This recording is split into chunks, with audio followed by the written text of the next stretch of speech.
What's good, everybody? This your boy D Money. We on another day in the life of a designer. Make sure that you like and subscribe.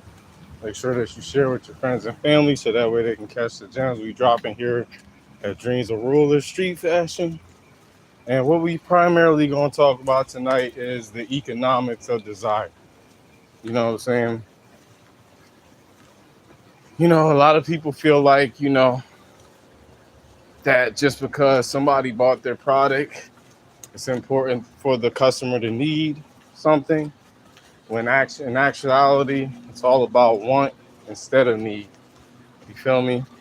So, the main thing is that, we're going to be looking at why people want, what they don't need.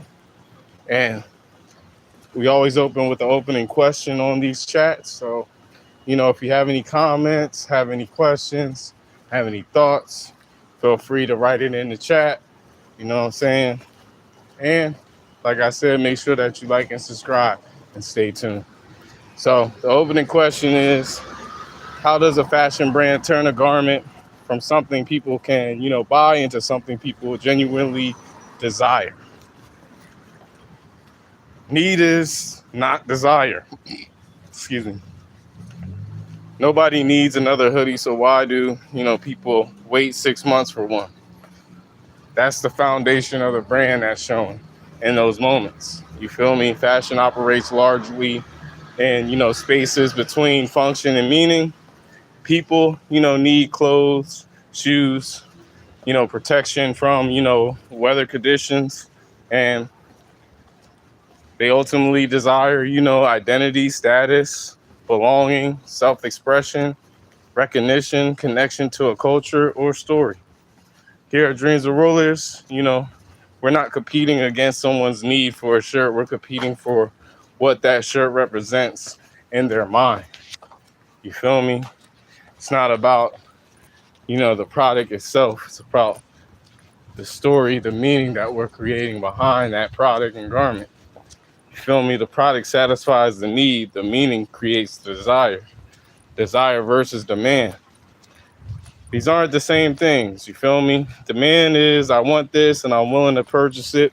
You know what I'm saying? Desire is, I want this because it represents something I value. Demand can be temporary and desire can be, something emotional, but can become, something relevant for a person. How you doing? Appreciate you for tapping in with us. You know what I'm saying? Appreciate y'all for liking the live as well, too. And, like I said, make sure that y'all subscribe to our channel. Make sure that you check out, our website, dreamsofrulerstreet.com, for our From the Mud collection and vibes. But like I've been saying, tonight we primarily appreciate you. Like I've been talking about is, desire primarily versus demand. And, as far as fashion goes, someone, might buy a black hoodie because they need one. Someone might want a specific, Dreams of Rulers hoodie because I follow From the Mud from the beginning, and this piece, represents that chapter. You feel me? So the garment has context now. Why story, creates value. This is where, your storytelling philosophy, becomes a business strategy. Imagine two identical jackets. Jacket A being, a black jacket, 175. Jacket B being a garment connected to a collection, philosophy, story, and a particular moment in the development of a fashion house. So the physical materials may be similar, but the perceived meaning isn't. Dreams of Rulers, the From the Mud isn't, valuable simply because it has graphics or a particular silhouette.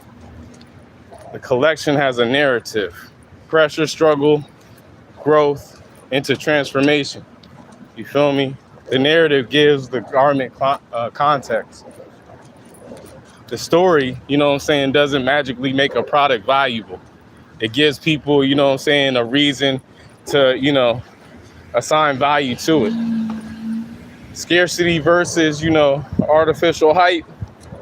This distinction is, extremely important. Artificial scarcity, buy now, only 10 left. That's what, that is. Just to create, customers panic and, uncertainty. The meaningful scarcity is when a garment is, limited because it belongs to a specific collection. It's part it's part of a particular chapter. You know what I'm saying? The production is intentionally controlled and the design won't be repeated. That's the difference. The difference is integrity, you feel me? You don't want, Dreams of Rulers Manufacturing giving out fake urges or fake urgencies, you know what I'm saying? You want people to understand, I don't get this piece everywhere. This particular chapter of this house will, eventually be gone. So let me, go ahead and tap into what they got going on and see if I got something that, fits my personality, fits my flow. You feel me? Anticipation is a part of the product. The experience shouldn't begin, when, someone clicks and buys. You feel me? It begins well before the release. The click shouldn't even be the first thing that gets them, to engage. There should be some form of content, some form of advertising, some form of signal of, your brand and what you have to offer for, the customer to want to, tap into, the concept, discovery, the story, the process, the teasers, the conversation, anticipation, release, and, ownership and archive. Appreciate y'all for tapping in. What's good? What's good? Make sure that y'all, like, subscribe. I appreciate everyone that has liked and has been tapping in so far. Appreciate you for sure. If you're a day one, we love all our day ones. And if today's your first day, welcome to the day one family. You feel me? We're just here trying to create Rulers Universe, giving y'all as many gems as far as, what it takes to be a designer, from the behind the scenes mindset and, thought process when putting things together. You feel me? Let's get back into, desire versus demand. Your live streams, can become part of your process. Your podcast can become a part of your process. Your design process overall can become a part of your process. You feel me? Appreciate you.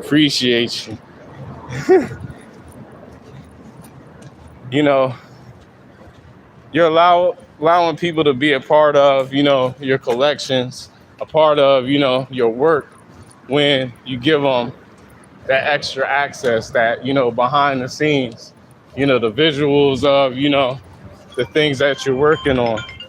So definitely, take that into consideration when you put in, great works together. You feel me? Our advantage here at Dreams of Rulers is, we're already designing, podcasting, doing these live streams, and, continuously learning, thinking, and building. That means the audience, can experience the journey before the product exists. You feel me? Why, constant availability can destroy meaning. If everything is always available, always discounted, constantly restocked, repeated endlessly, nothing feels like a moment. A fashion house needs an archive. Some pieces should belong to a specific era. Think about it.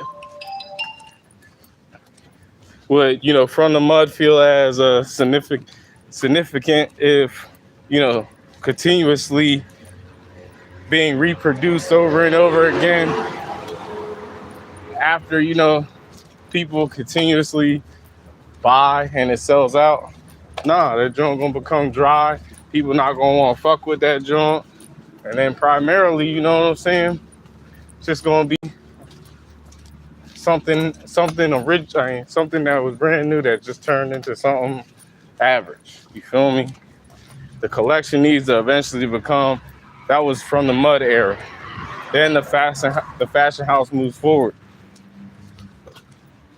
Desire comes from identity. This is where, street fashion becomes extremely powerful. People often use clothing to communicate, this is who I am, or this is who I'm becoming. That's why, our street fashion, our street luxury philosophy matters. You're not simply designing for, someone who wants expensive clothing. You're designing for someone who identifies with ambition, progress, creativity, you feel me? Resilience, individuality, and cultural authenticity. The most important question out of this is, who does someone become when they, put on your garment, put on your clothes, put on your accessories? That's a better design question than what will sell. Creating desire without gimmicks. Here at Dreams of Rulers, we don't do fake countdowns. We don't do manufacturer hype. We don't do constant giveaways. We don't fake exclusivity. You know what I'm saying? Pretending everything is sold out, copying whatever is trending. Instead, we build in meaning, giving a product a reason to exist, consistency, building recognizable design language, having a story, letting people understand the world behind the garments, the craft, making the physical product support the promise, anticipation, letting people see the process, trust, not manipulating people into buying something that doesn't satisfy their needs or wants. You know what I'm saying? The economics of belief, this is the final level, the strongest form of desire. It's, I need that jacket. It's, I want to be a part of what this represents. That's the difference between selling a product and building a brand with cultural value. And it connects directly to your previous, chapters. And even, the previous episode that we appreciate y'all for tapping in. Appreciate you.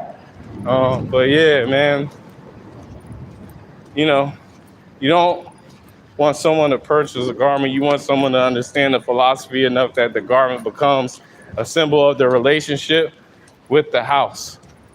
People don't buy fashion because they, need more clothes. They buy fashion because clothing can represent something they believe about themselves.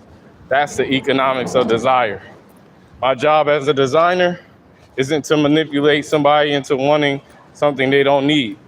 It's to create something meaningful enough that someone sees themselves in it. That what I'm trying to build with Dreams of Rulers, a street luxury fashion house, where the story, creates the context, the, design that carries the message. The garment becomes a physical piece of something bigger. The business equation essentially is this: story, meaning, identity, desire, trust, purchase, belonging, loyalty. That's the system I, want you to explore throughout, your career, throughout your design process, and just overall as you continue to grow as a designer, and even, just as an entrepreneur in general. If you have a brand and you're not necessarily in the fashion realm, that's an equation you can use anywhere as far as business-wise. You feel me? But, a little exhausted. Appreciate everybody that's tapped in on these lives. Make sure that you check out our From the Mud collection, which is available on our website. The spoken word album is available on all streaming platforms. We just released 2 new videos, From the Mud and Twinkle Twinkle, on all streaming platforms. And we got the poetry book, From the Mud, available on all book platforms and at your favorite library. So make sure you go tap in. Make sure you go check it out. And like I always say, put together a solid plan, do the research, and your dreams and goals will come to fruition. Keep visualizing, and I'm out.